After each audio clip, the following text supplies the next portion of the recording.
Hi, welcome to Spanish 101, and today we're going to be talking about comparisons of inequality when we talk about countable nouns.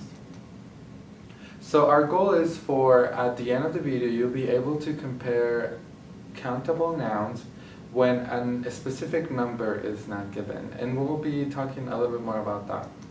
So here I have examples of comparisons of inequality when we compare nouns. And in a few of these examples, you're not going to see a specific number. For example, John has more dogs than Sam.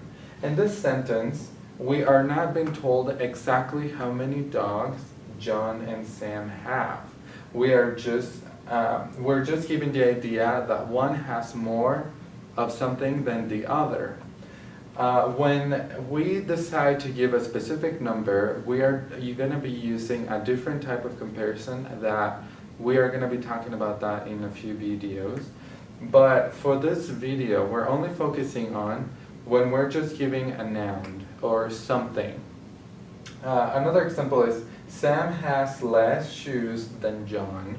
Again, we're not exactly given how many pairs, we're not given a specific number, but we're just basically saying that one has more than the other. One has more shoes than the other. So there's no specific number. I have more books than Paul. So I want you to notice that there are a few things that are patterns that we need to observe. So one of the first things we need to do, or one of the first things that we notice, is the verb right here. And in all of these, the same verb tends to be used, in this case to have. The next thing we notice is the comparison, more or less, depending on what you're trying to say. The next thing we notice is the countable nouns that we're using, or the nouns that we have, in this case dogs, shoes, books. The next thing is our conjunction, and we notice that this is a pretty used conjunction when comparing. And the last thing is our noun. So we're comparing between John and Sam. We're comparing how many of something, or how much of a certain item, how many of certain items John has in comparison with Sam. So that's the principle behind comparing nouns or countable nouns. So now let's go ahead and so we already broke it into pieces, but we'll do it again. So John is our subject, then we have our verb, then more or less, depending on what you're trying to say, our countable noun, in this case dogs, our conjunction, and then a noun. So that's pretty much the pattern that we're going to follow after when talking about comparisons in English. So now let's look at examples in Spanish.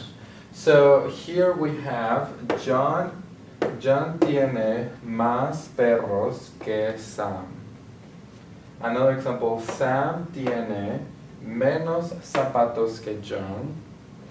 Y yo tengo más libros que Paul.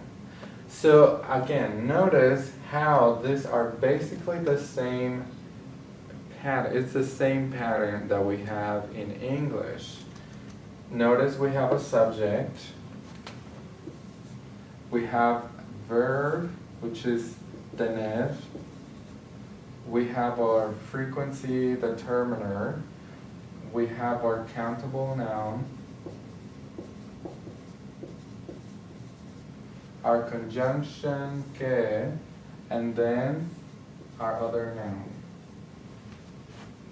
So notice how the only thing that changes in between these are obviously the subject, the frequency, the noun, and the other noun, but the grammatic structure is going to be the same for this type of comparisons. So here we have our subject, our verb, our frequency determiner, we have our countable noun, our conjunction, and then our last noun at the end. Okay? So again, in this structure helps us compare countable nouns that we are not given a specific number for. So that's one of the things you have to be aware of. So this is just to compare in general terms. For example, right now I have more, let's say I have more Sharpies than you, for example. So in this case, I'm not giving you a specific number of Sharpies that I have, but I'm just giving you an overall idea that I have more than you do. So that's when we're going to be using this type of comparisons, when we're comparing countable nouns, things that you have more than someone else. Here we have the formula that we already talked about, and now let's do some practice. So for example, I already told you that this is when we don't have a specific number. I have written numbers here because I want you to have an idea of what's the difference between the two. But we're not going to use the numbers. The only thing we know is that Juan has more dogs than Pablo. So that's what we're going to be working on. So Juan tiene más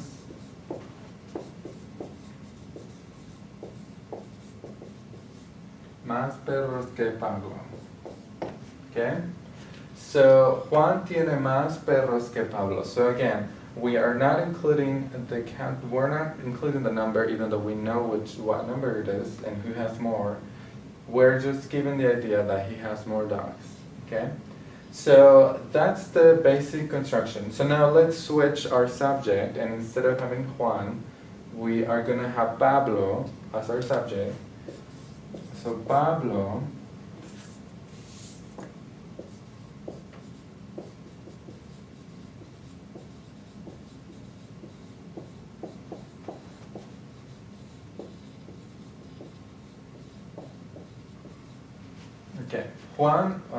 Pablo tiene menos perros que Juan. So notice how we're switching the focus from Juan to Pablo. Therefore, our frequency determiner, it's also gonna be that it's gonna change as well. So that's one of the reasons we need to pay attention. And if we're not given a specific number, this is the sentence, this is the structure that we're gonna use. So what I want you to do is, I want you to apply what we've learned and create a sentence for the second exercise right here. María tiene un auto, Alicia tiene tres autos. So based on this, we know that Alicia has more cars than María does. So come up with the same sentence. Come up with a sentence where Alicia is the subject, and another sentence where María it's our subject, kind of what we did with the previous example. So I want you to pause the video, come up with a sentence right then, and then press play when you're ready so you can check your answer. Okay, so let's check the answer. So if we have Alicia as our subject, then we have to mention that she has more. So Alicia tiene más autos que María. Okay? Alicia tiene más autos que María. But now, let's switch the focus and change María and have her be our subject. María tiene menos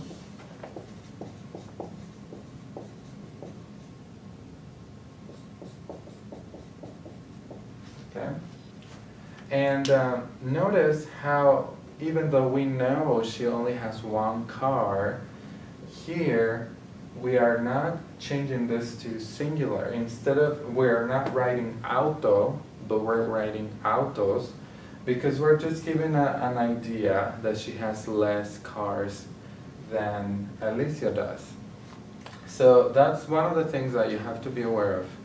As long as you're comparing in general terms, you are always going to be following this pattern.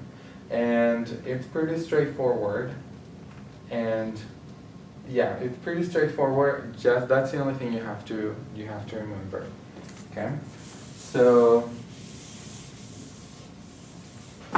I hope this video is useful for you on how to compare countable nouns when you're comparing, when you're making comparisons of inequality. If you want to specifically say the number, then we have made a video for that you can watch. Thank you.